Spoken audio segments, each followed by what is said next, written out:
ਸਤਿ ਸ੍ਰੀ ਅਕਾਲ ਜੀ।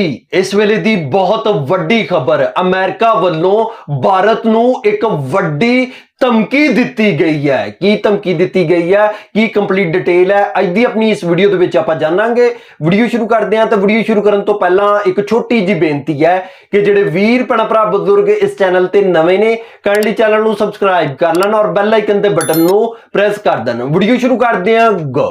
नमस्कार दोस्तों यूं ही नहीं कहते कि अमेरिका से दुश्मनी से ज्यादा खतरनाक है अमेरिका के साथ दोस्ती। आप इमेजिन कर सकते हो, एक दिन पहले ही ट्रंप ने यह कहा था कि ईरान भारतीय शिप्स के ऊपर ड्रोन से हमला कर रहा है। मतलब ट्रंप और अमेरिका ऐसा दिखाने की कोशिश कर रहे थे कि देखो अमेरिका कितना आपका ख्याल रखता है, ईरान जो ड्रोन से हमला कर रहा है हम उसको रोकने की कोशिश कर रहे हैं। लेकिन आपको याद होगा किस तरह से यूएस की नेवी ने ऐसे शिप्स के ऊपर हमला किया जिस पर इंडियन क्रू मेंबर्स थे और इसमें से 3 मेंबर्स की हमारी मृत्यु भी हुई है, 3 भारतीयों की मौत हुई है।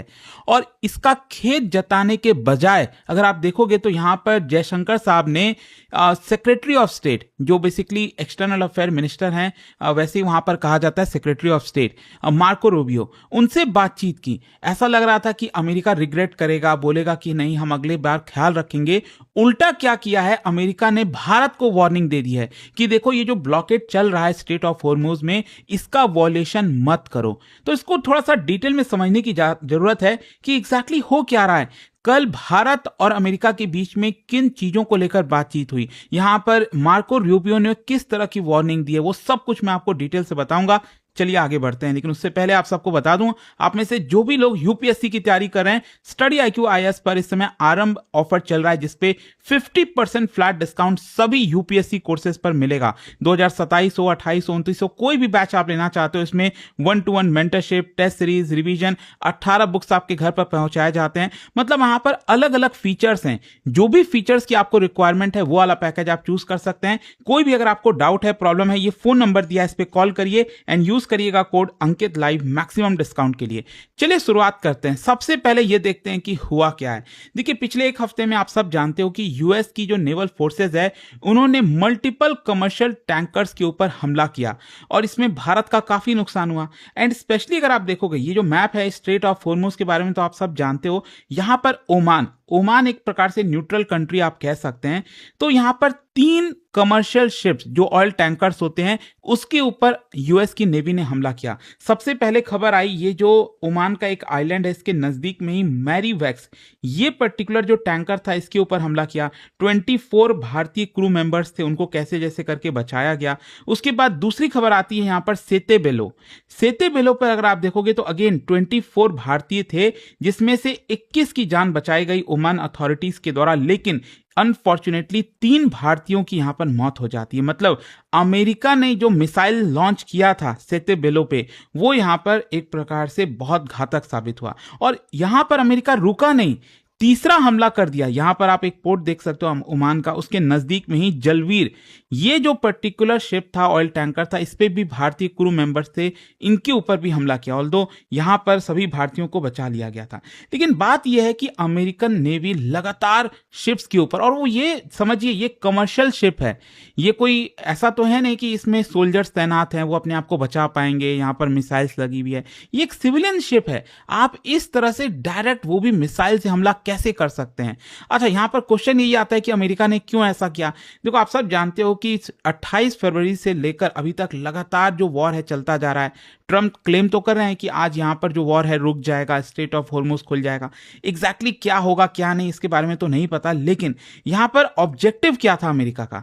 अमेरिका बेसिकली ये कह रहा था कि हम ईरान का जितना भी ऑयल एक्सपोर्ट का रेवेन्यू है वो रोकना चाहते हैं, यहां पर ईरान के ऊपर इकोनॉमिक प्रेशर डालना चाहते हैं और जो सैंक्शंस इवेट किया जा रहा है उसको रोकना चाहते हैं। और ब्लॉकेड लगा दिया गया 13 अप्रैल से अमेरिका के द्वारा। अमेरिका का यह कहना है कि जो भी शिप ईरानियन ऑयल को लेकर जाएगा या फिर ईरान के पोर्ट पर जाएगा, हम उसके ऊपर हमला करेंगे। अब देखो सवाल यही आता है कि अमेरिका कौन होता है? मतलब ऐसे तो अमेरिका कल के डेट में इंडियन ओशन में कह देगा, इंडियन ओशन तो ये है ही है, मान लो बे ऑफ बंगाल में आ जाए अमेरिका, वो कह दे कि नहीं यहां से हम कोई भी शिप गुजरने नहीं देंगे, अगर आप जाओगे तो मतलब आप वॉयलेशन कर रहे हो, हम आपके ऊपर हमला कर देंगे।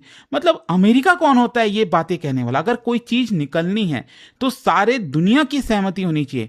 एटलीस्ट कम से कम यूनाइटेड नेशन से तो कोई चीज पास होना चाहिए। मतलब अमेरिका ने बोल दिया तो मतलब वो रामबाण है कि उससे उससे बड़ा तो कुछ हो ही नहीं सकता। इस तरह से थोड़ी चीजें होनी चाहिए। और इसीलिए अगर आप देखोगे तो भारत काफी ज्यादा नाराज भी था।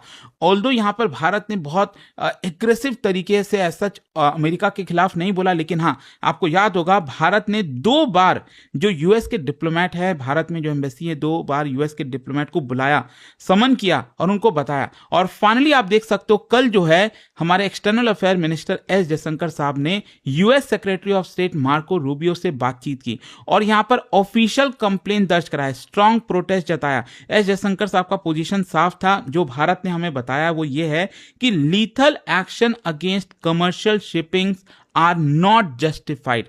मतलब आप अटैक कर रहे हो, जो करना है आप करो, लेकिन जो कमर्शियल शिप है उसके ऊपर लीथल अटैक अगर आपको रोकना है, अगर आपको लगता है कि ईरानियन ऑयल जा रहा है तो आप वार्निंग दे दो, बोल दो, जो भी करना है। मतलब लीथल एक प्रकार से आप डायरेक्टली हमला कर देना, मार देना, ये तो एकदम सबसे लास्ट ऑप्शन होना चाहिए ना। ये कोई ऐसा तो है नहीं कोई सबमरीन है या फिर कोई और शिप है, अटैक शिप है जो आप पर हमला कर देगा। तो यहां पर ये ऑप्शन नहीं होना चाहिए कि आप डायरेक्टली हमला करोगे। भारत का आर्गुमेंट यही था कि these are merchant ships, these are civilian assets. यहां पर सेलर्स हैं, इंजीनियर्स हैं, टेक्नीशियंस हैं, ऑफिसर्स हैं। इंडिया का आर्गुमेंट यही था कि अगर शिप वॉयलेट कर भी रहा था, मान लीजिए सैंक्शन, अब सैंक्शन तो एक तो पहली बात आपने लगाया, हम क्यों माने, मान लो अगर आपने लगा भी दिया तो आपको डेडली फोर्स का इस्तेमाल नहीं करना चाहिए। This is completely unacceptable. दूसरा क्या है कि भारत के सी फेयरर्स आपको पूरे दुनिया में मिलेंगे। 3 लाख से ज्यादा इंडियन सी फेयरर्स हैं। मतलब दुनिया में जहां पर भी शिप्स जाती है ना, उसमें आपको कहीं ना कहीं भारतीय मिल ही जाएंगे। और स्पेशली थाउजेंड्स जो सी फेयरर्स हैं वो पर्शियन गल्फ में, Gulf of Oman, Arabian Sea, Red Sea, वहां पर ऑपरेट कर रहे हैं। किसी भी प्रकार का मिलिटराइजेशन कमर्शियल शिपिंग का वो डायरेक्टली भारतीय सिटीजन्स को इंपैक्ट करेगा और ऑब्वियसली बात है ग्लोबल ट्रेड को भी थ्रेट करेगा। इंडिया ने वार्निंग दी कि अगर आप कमर्शियल वेसल्स के ऊपर इस तरह से अटैक करोगे तो मैरी टाइम सेफ्टी का क्या होगा, इंटरनेशनल कॉमर्स का क्या होगा, ग्लोबल सप्लाई चेन का क्या होगा। तो मिनिस्ट्री ऑफ एक्सटर्नल अफेयर्स ने यही कहा कि इस तरह के जो एक्शंस हैं उसकी वजह से जो रीजन की पूरी जो स्टेबिलिटी है वो यहां पर खराब हो जाती है। अब क्वेश्चन ये आता है कि जैसे मान लीजिए एस जयशंकर साहब ने अपना स्ट्रांग प्रोटेस्ट जताया अमेरिका को, मार्को रूबियो को, तो क्या एक्सपेक्ट कर सकते हैं? मार्को रूबियो थोड़ा सा नरम होंगे क्योंकि अमेरिका क्या कहता है कि भारत स्ट्रैटेजिक पार्टनर है। आप स्ट्रैटेजिक पार्टनर को से बातचीत करते हो, कहते हो कि हाँ हमें खेद है कि भारतीयों की मृत्यु हुई है, हम कोशिश करेंगे कि यहां पर अगली बार ऐसा कुछ भी ना हो, हम इस तरह से अटैक नहीं करेंगे। हम ये एक्सपेक्ट कर रहे थे। उल्टा यहां पर क्या हुआ, अब अगेन मैं आपको थोड़ा सा ये दिखाता हूं कि अमेरिका ने भी स्टेटमेंट जारी किया है। यहां पर यह कहा है कि जो मार्को रूबियो हैं उन्होंने कल minister of external affair S Jaishankar साहब से बात की। दोनों की जो ऑफिशियल डिस्कशंस हैं वो स्ट्रेट ऑफ हॉर्मुज पर हुए एंड सेक्रेटरी ने यह बताया कि जो कमर्शियल वेसल्स हैं they should immediately comply with orders from US forces as they seek to uphold peace and security of the state. और साथ ही साथ मार्को रूबियो ने अंडरस्कोर किया that violations of the US blockade and the illicit transport of Iranian oil ये हम tolerate नहीं करेंगे। मतलब अमेरिका उल्टा भारत को वार्निंग दे रहा है, कह रहा है कि जो भी कमर्शियल वेसल्स हैं वो यूएस के ऑर्डर को मानो, अगर आप ब्लॉकेड का वॉलेशन करोगे तो हम टॉलरेट नहीं करने वाले और ईरानियन जो ऑयल ट्रांसपोर्ट होगा हम उसको लगातार अटैक करते रहेंगे। मतलब उल्टा ये कह रहे हैं कि हम और ज्यादा अटैक करेंगे आपके ऊपर। और इसीलिए आप देखो भारत में इसको लेकर भी आवाज उठ रहा है, सोशल मीडिया से लेकर हर जगह आप देख सकते हैं। यहां पर जो शशि थरूर साहब हैं उन्होंने भी काफी कहा कि इट इज डीपली शॉकिंग कि यूएस का जो स्टेटमेंट आया, ऑफिशियल स्टेटमेंट आया, बहुत ज्यादा शॉकिंग है। इसके अंदर कोई भी एक्सप्रेशन ऑफ रिग्रेट नहीं है, कंडोलेंस नहीं है for the loss of innocent Indian life. How can a friend and strategic partner be so deeply insensitive. उन्होंने कहा कि हम यहां पर नॉन कंप्लायंट जो कमर्शियल वेसल्स हैं उसको दूसरा माध्यम क्यों नहीं ले सकते उसको रोकने का, हमें लीथल मीन्स ही क्यों लेना है, नॉन लीथल मीन्स क्यों नहीं ले सकते। प्रैक्टिकली जितने भी मर्चेंट शिप्स नेविगेट कर रहे हैं क्रूशल वाटर्स में उसमें भारतीय क्रू मेंबर्स हैं। इसका मतलब ये साफ है कि जो भी यूएस की मिसाइल आएगी वो भारतीयों के ऊपर हमला होगा and this approach is unacceptable. Shashi Tharoor ने आशा जताई कि एस जयशंकर साहब ने ये चीज मार्को रूबियो को क्लियर कहा होगा कि आप इस तरह से जो कर रहे हो दिस इज कंप्लीटली अनएक्सेप्टेबल। अच्छा, मार्को रूबियो का स्टेटमेंट इतना कंट्रोवर्शियल क्यों है? क्योंकि सबसे कंट्रोवर्शियल पार्ट आप समझिए, यूएस फोर्स जो है वो बाइंडिंग ऑर्डर्स जारी कर रही है, जो कि इंटरनेशनली अगर आप देखोगे तो उसकी कोई वैल्यू नहीं है। इट जस्ट दैट कि अमेरिका स्ट्रांग है, नेवल पावर है, बड़ी शक्ति है, तो वो जो चाहे वो फिर कराए। कई सारे जो कंट्रीज हैं इंक्लूडिंग इंडिया, वो फ्रीडम ऑफ नेविगेशन को सपोर्ट करते हैं। स्ट्रेट ऑफ हॉर्मुज जो है वो अमेरिका की टेरिटोरियल वाटर में तो आता नहीं है, इंटरनेशनल मैरीटाइम चोक पॉइंट है। तो यहाँ पर मेजर क्वेश्चन यही होता है कि क्या अमेरिका लीगली जितने भी शिप्स हैं उनको अपने ऑर्डर के थ्रू कुछ भी निर्देश दे सकता है? देखो, यहां पर डिपेंड करता है कि आप किस पोजीशन पर खड़े हो। अगर आप अमेरिका की तरफ हो तो अमेरिका ये आर्गुमेंट दे रहा है कि जो लॉफुल मैरीटाइम एनफोर्समेंट है वो हम कंडक्ट कर रहे हैं, सैंक्शंस इवेड किया जा रहा है इसलिए हमने हमला किया, शिप जो है वो ब्लॉकेड को वॉयलेट कर रहे थे, रूल्स को वॉयलेट कर रहे थे, और ये कहीं ना कहीं बड़ा खतरा है, हम इसको अलाउ नहीं करेंगे। नॉन कंप्लायंट वेसल्स जो है वो उनके ऊपर फोर्सफुल एक्शन होगा। ये अमेरिका का पोजीशन है। लेकिन दूसरी तरफ भारत और बाकी के जो अपोजिशन व्यूज हैं वो यही है कि जो ब्लॉकेड है इसका कोई इंटरनेशनल अप्रूवल तो हुआ नहीं है, यूएन से ना भी आपने पास कराया है। अमेरिका कौन होता है? ऐसे तो कोई भी देश बोल दे कि भाई ये अलाउड नहीं है, ऐसे नहीं होना चाहिए। मर्चेंट वेसल जो है वो सिविलियन प्रोटेक्शन होता है उनके ऊपर। इंटरनेशनल लॉ के आधार पर आप किसी भी मर्चेंट शिप के ऊपर अटैक नहीं कर सकते। लीथल जो फोर्स है वो तो आपका लास्ट रिजॉर्ट होना चाहिए, उल्टा यहां पर आप पहले ही अटैक कर दे रहे हैं। अच्छा, यहां पर एक चीज समझिए, भारत इतना वल्नरेबल क्यों है? सिंपल सी बात है, हमारा बहुत ज्यादा ट्रेड होता है वेस्ट एशिया के साथ, एनर्जी पर हम डिपेंडेंट हैं। सऊदी अरब, इराक, यूएई, कतर, इन सब से हम ऑयल मंगाते हैं, गैस मंगाते हैं, और ज्यादातर एनर्जी होर्मुज से पास होता है। तो यहां पर कोई भी अगर डिसरप्शन आएगा, प्रॉब्लम आएगा, भारत की इकोनॉमी पर असर करेगा, और इसीलिए कहीं ना कहीं वहां से हम अपना जो ऑयल है वो इधर लाने की कोशिश कर रहे हैं। अच्छा, भारत के लिए भी बड़ा स्ट्रैटेजिक डायलेमा हो गया।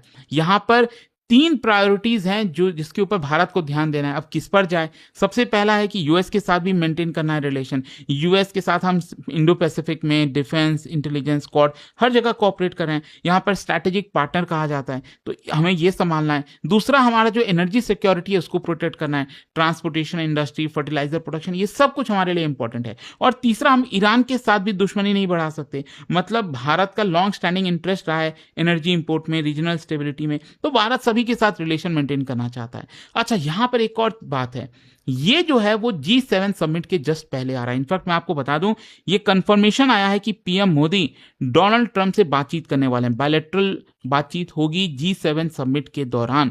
फ्रांस गए हैं पीएम मोदी, देखते हैं वहां पर क्या बातचीत हो रहा है। लेकिन यहां पर डेफिनेटली मैरीटाइम सिक्योरिटी को लेकर, सेफ्टी ऑफ इंडियन सेलर्स को लेकर बातें उठाई जाएंगी। And I am damn sure, अगर आप देखिएगा जब बातें होंगी पीएम मोदी और ट्रंप के बीच में, तो यह हेडलाइन आएगा कि पीएम मोदी ने इंडियन सेलर्स को लेकर मुद्दा उठाया ट्रंप के साथ। ये देख लेना आप, डेफिनेटली होने वाला है। देखते हैं अब इसको लेकर क्या अमेरिका सचेत होता है, थोड़ी बुद्धि आती है कि नहीं। बट आई एम श्योर ये जो कल से खबर आ रही थी ये सही नहीं है एक तरह से। एंड देखते हैं भारत भी कितने लेवल तक यहाँ पर प्रोटेस्ट करता है, किस तरह के क्वेश्चन रेस करता है अमेरिका के साथ, देखना होगा। जाने से पहले एक बहुत ही इंटरेस्टिंग क्वेश्चन, क्या बता सकते हो यहाँ पर कौन कौन से जो गल्फ हैं वो अरेबियन सी में ओपन होते हैं? Gulf of Kutch, gulf of Khambhat और गल्फ ऑफ एडन। इसका राइट आंसर जो है आप सब जानते हैं, मेरे इंस्टाग्राम पर तो मिलेगा ही, वहां पर अगर आप नहीं हो कोई बात नहीं, टेलीग्राम से ले सकते हैं इसका सही उत्तर। और दोस्तों, जैसा मैंने आपको बताया, अगर आप यूपीएससी की तैयारी कर रहे हैं, स्टडी IQ पर 50% डिस्काउंट मिल रहा है। बहुत ही लिमिटेड टाइम के लिए ऑफर है। यहाँ पर 1-to-1 mentorship, test, revision, assessment, in fact हम स्मार्ट मॉडल लेकर आए हैं जिसमें आप अपनी प्रोग्रेस को ट्रैक कर सकते हो एक डैशबोर्ड के थ्रू। और कोई आपको डाउट है, प्रॉब्लम है, ये फोन नंबर है, इस पे कॉल कर लीजिएगा, यूज करिए कोड अंकित लाइव मैक्सिमम डिस्काउंट के लिए। Study IQ IAS, making India smarter and better. Video ਦੇ ਵਿੱਚ ਆਪਾਂ ਨੇ ਦੇਖਿਆ ਤੇ ਸੁਣਿਆ, ਅਮਰੀਕਾ ਵੱਲੋਂ ਭਾਰਤ ਨੂੰ ਇੱਕ ਵੱਡੀ ਧਮਕੀ ਦਿੱਤੀ ਗਈ ਹੈ। ਅਮਰੀਕਾ ਵੱਲੋਂ ਕਿਹਾ ਗਿਆ ਹੈ ਕਿ ਅਗਰ ਭਾਰਤ ਨੇ ਹਾਰਮੁਜ਼ ਦੀ ਪਾਲਿਸੀ ਦਾ ਉਲੰਘਣ ਕੀਤਾ ਤੇ ਜਿਸ ਤਰ੍ਹਾਂ ਪਹਿਲੋਂ ਸ਼ਿਪਸ ਦੇ ਉੱਤੇ ਅਟੈਕ ਕੀਤੇ ਗਏ ਨੇ, ਇਸ ਤਰ੍ਹਾਂ ਹੀ ਅਟੈਕ ਕੀਤੇ ਜਾਣਗੇ। ਦੇਖੋ ਜੀ, ਪੀਐਮ ਮੋਦੀ ਸਾਹਿਬ ਦੀ ਤੇ ਡੋਨਲਡ ਟਰੰਪ ਦੀ ਆਪਸ ਦੇ ਵਿੱਚ ਬਹੁਤ ਗਹਿਰੀ ਦੋਸਤੀ ਹੈ, ਦੋਨਾਂ ਦੀ ਬੁਰਕੀ ਸਾਂਝੀ ਹੈ। ਇੰਨੀ ਦੋਸਤੀ ਹੋਣ ਤੋਂ ਬਾਵਜੂਦ ਦੇਖੋ ਜੀ, ਅਮਰੀਕਾ ਵੱਲੋਂ ਧਮਕੀ ਦਿੱਤੀ ਗਈ ਹੈ। ਨਾ ਤੇ ਅਮਰੀਕਾ ਦੀ ਦੋਸਤੀ ਚੰਗੀ ਹੈ, ਨਾ ਹੀ ਅਮਰੀਕਾ ਦੀ ਦੁਸ਼ਮਣੀ ਚੰਗੀ ਹੈ। ਦੇਖੋ ਜੀ, ਜਿੱਥੇ ਅਮਰੀਕਾ ਨੂੰ ਪਤਾ ਚੱਲਦਾ ਨਾ ਸਾਨੂੰ ਕੋਈ ਦਬਾਉਣ ਦੀ ਕੋਸ਼ਿਸ਼ ਕਰ ਰਿਹਾ ਹੈ ਜਾਂ ਕਿਸੇ ਨੇ ਸਾਡੇ ਖਿਲਾਫ ਬਿਆਨ ਦਿੱਤਾ ਹੈ, ਅਮਰੀਕਾ ਫੌਰਨ ਹੀ ਉਹਦਾ ਜਵਾਬ ਦਿੰਦਾ ਹੈ, ਦੱਬਦਾ ਨਹੀਂ ਹੈ। ਮੈਂ ਕਹਿੰਦਾ ਕਿ ਹੁਣ ਦੇਖ ਲਓ ਕਿ ਭਾਰਤ ਦੇ ਜਿਹੜਾ ਵੱਡਾ ਇੱਕ ਅਹੁਦੇਦਾਰ ਹੈ ਉਹਦੇ ਵੱਲੋਂ ਕਿਹਾ ਗਿਆ ਸੀ ਕਿ ਅਮਰੀਕਾ ਨੇ ਸਾਡੇ 3 ਬੰਦੇ ਜਿਹੜੇ ਆ ਉਹ ਮਾਰ ਦਿੱਤੇ ਆ, ਤੇ ਫਿਰ ਅਮਰੀਕਾ ਵੱਲੋਂ ਫਿਰ ਇੱਕ ਬਿਆਨ ਆ ਗਿਆ ਕਿ ਅਗਰ ਹਾਰਮੂਜ਼ ਦੀ ਪਾਲਿਸੀਜ਼ ਜਿਹੜੀਆਂ ਹੈ ਉਹਨਾਂ ਦਾ ਉਲੰਘਣ ਹੋਏਗਾ ਤੇ ਇਸੇ ਤਰ੍ਹਾਂ ਹੀ ਹੋਏਗਾ ਜਿਸ ਤਰ੍ਹਾਂ ਪਹਿਲਾਂ ਕੀਤਾ ਗਿਆ ਹੈ। ਜਦੋਂ ਭਾਰਤ ਵੱਲੋਂ ਕੋਈ ਬਿਆਨ ਨਹੀਂ ਸੀ ਦਿੱਤਾ ਗਿਆ ਤੇ ਉਦੋਂ ਅਮਰੀਕਾ ਦਾ ਕਹਿਣਾ ਸੀ ਕਿ ਇਹ ਹਮਲੇ ਜਿਹੜੇ ਡਰੋਨ ਹੈ ਇਹ ਈਰਾਨ ਵੱਲੋਂ ਕੀਤੇ ਜਾ ਰਹੇ, ਅਸੀਂ ਨਹੀਂ ਕੀਤੇ। ਲੇਕਿਨ ਜਿਸ ਤਰ੍ਹਾਂ ਹੀ ਭਾਰਤ ਵੱਲੋਂ ਬਿਆਨ ਗਿਆ ਤੇ ਡੋਨਾਲਡ ਟਰੰਪ ਨੇ ਫੌਰਨ ਹੀ ਉਲਟਾ ਜਿਹੜਾ ਹੈ ਉਹ ਜਵਾਬ ਦੇ ਦਿੱਤਾ ਹੈ। ਬਾਕੀ ਵੀਡੀਓ ਦੇਖਣ ਤੋਂ ਬਾਅਦ ਵਿੱਚ ਜੋ ਮੈਨੂੰ ਲੱਗਦਾ ਸੀ ਮੈਂ ਆਪ ਜੀ ਨੂੰ ਦੱਸ ਦਿੱਤਾ ਹੈ। ਜੋ ਆਪ ਜੀ ਨੂੰ ਲੱਗਦਾ ਹੈ ਆਪ ਜੀ ਨੇ ਮੈਨੂੰ ਕਮੈਂਟ ਦੇ ਵਿੱਚ ਲਾਜ਼ਮੀ ਦੱਸਣਾ ਹੈ। ਤੇ ਇਸ ਮੇਰੀ ਅੱਜ ਦੀ ਵੀਡੀਓ, ਮਿਲਦੇ ਆਪਾਂ ਨੈਕਸਟ ਵੀਡੀਓ ਦੇ ਵਿੱਚ। ਉਦ ਤੱਕ ਮੈਨੂੰ ਦਿਓ ਇਜਾਜ਼ਤ, ਰੱਬ ਰਾਖਾ।